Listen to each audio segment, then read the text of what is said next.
今集介紹呢個 central vowels。咁 central vowels 咧，即係嗰條脷咧，自然咁樣平放喺個口度就 OK 噶啦，唔需要特別處理佢，好自然嘅。其實呢啲音係最容易讀，因為好自然，同埋佢哋嗰個唇形咧都冇特別話唔使特別收圓，亦都唔使特別微笑，就咁好自然咁就 OK 噶啦。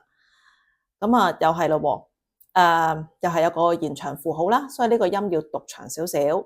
咁頭呢兩個音咧，其實佢嗰個下顎個位咧都係差唔多，接近係一樣嘅。最尾呢一個好似一頂帽嘅呢個音咧，就係稍為大少少，即係嗰個下顎要放低少少。咁啊，示範咯喎。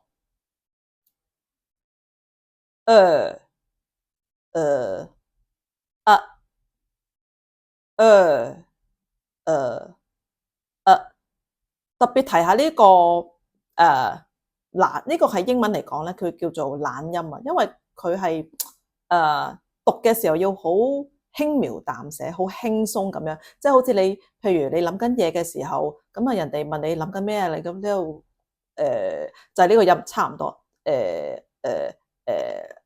即係好慵懶嘅感覺，要講得好似好模糊咁，有少少模糊咁就啱噶啦。佢係又係冇特別唇形，條脷平放就 OK。呢度三個音條脷都係平放就 OK 啦，唔使特登伸前又唔使縮後嘅。再嚟個呢個就稍為個下顎鬆開少少，咁樣我哋請阿 Freya 嚟示範呢啲 central vowels。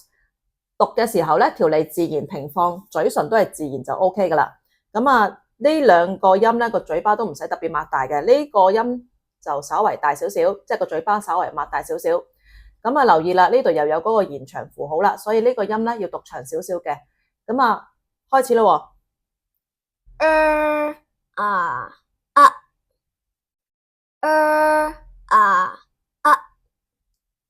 唔該晒，拜拜。